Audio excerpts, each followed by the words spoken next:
Hello, thrill seekers and horror fans. Welcome back to the channel.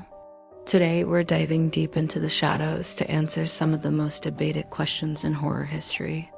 We're staging 3 epic showdowns between iconic forces of fear: Freddy Krueger versus Jason Voorhees, Valak versus Annabelle, and in a clash of international terror, Pazuzu versus the Pocong. Who would crawl out victorious? Grab your popcorn, turn down the lights, and let's get into it. First up, the battle of the slashers. Freddy Krueger, the master of nightmares, versus Jason Voorhees, the unstoppable force of Crystal Lake. This isn't a new debate, but let's break it down with a fresh perspective. Freddy's power is immense, but it's almost entirely confined to the dream world.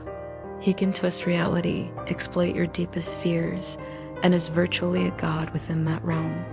If he can pull Jason into a dream, he has a massive advantage. He could melt Jason's mask, turn the lake water into boiling blood, or resurrect Jason's mother just to torment him. Freddy's psychological warfare is his greatest weapon. But here's the catch. Jason doesn't really sleep in the conventional sense. He's more of a relentless, reanimated corpse driven by pure rage and a primal need to protect his territory. He's a tank of raw physical power. He's survived being stabbed, shot, drowned, and even blown to pieces. In the physical world, Freddy is just Fred Krueger, a mortal man. Jason wouldn't hesitate.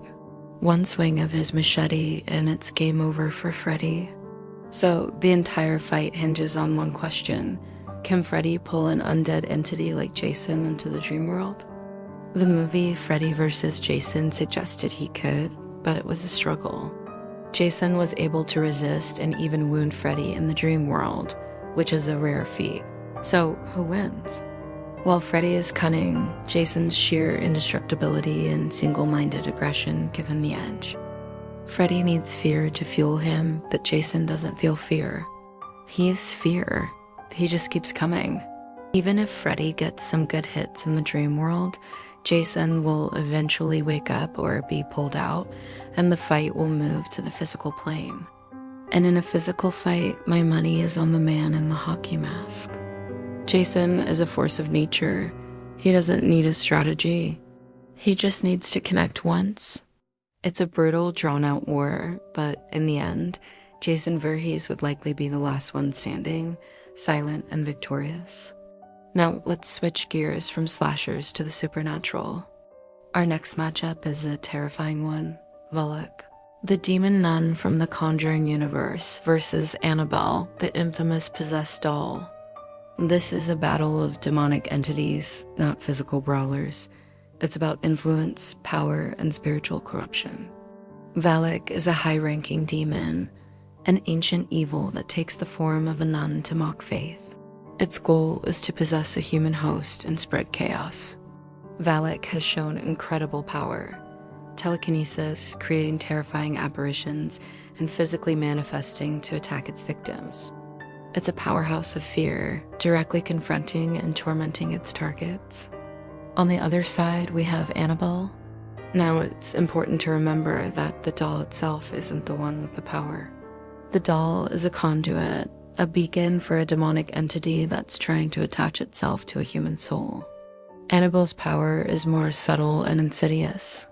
It manipulates its environment, moves objects, and creates an atmosphere of intense dread to weaken its victim's resolve. It doesn't usually engage in direct physical attacks like Valak. It's a master of psychological terror, slowly chipping away at a person's sanity until they're vulnerable enough for possession. Think of it as a spiritual trap. So who wins in a head-to-head? This is like comparing a sledgehammer to a scalpel. Valak is the sledgehammer, direct, brutal, and overwhelming. Annabelle's entity is the scalpel, precise, patient, and insidious. However, Valak is presented as a far more powerful and higher-ranking demon in the demonic hierarchy. Valak is a named ancient evil with a specific history, a marquis of snakes. The entity attached to Annabelle, while terrifying, seems more like a standard demonic foot soldier looking for a host. In a direct confrontation of spiritual power, Valak would almost certainly overpower the entity using Annabelle as a vessel. It could likely sever the doll's connection to the entity or simply banish it. Valak is playing in a different league. The winner here is Valak, the demon nun. For our final terrifying showdown, we're going global. In one corner, from Mesopotamian lore and famously featured in The Exorcist, we have Pazuzu. In the other corner, a chilling figure from Indonesian and Malaysian folklore, the pocong. This is a fascinating clash of demonic king versus restless spirit. Pazuzu is no ordinary demon. In ancient mythology, he was the king of the wind demons, a bringer of storms and famine. While terrifying, he was also paradoxically invoked to protect against other evil spirits.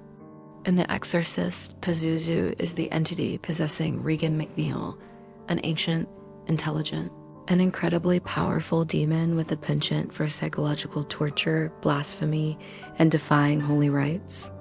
Pazuzu's goal is total spiritual and physical corruption. Now, let's talk about the pocong.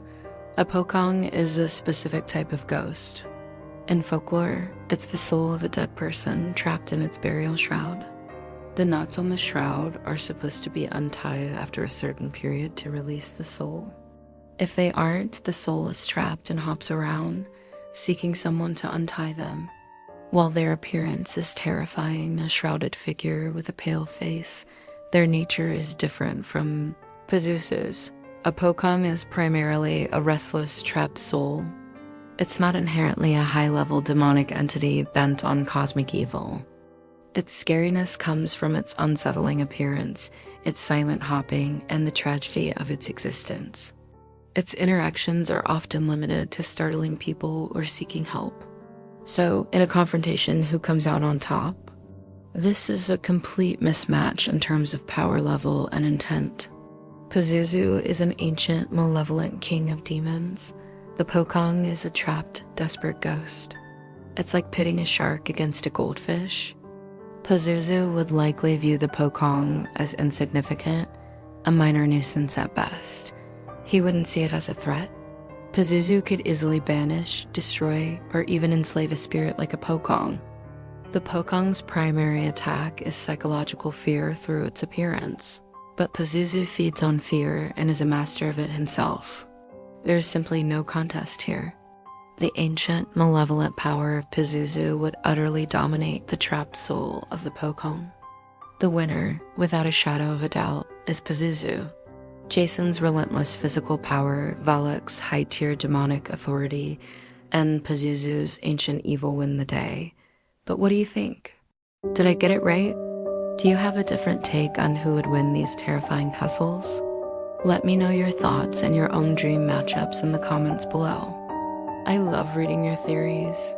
If you enjoyed this dive into the dark side of horror, please give this video a thumbs up and make sure you are subscribed with notifications on so you don't miss the next exploration into fear. Thanks for watching, and until next time, stay safe and keep checking under the bed.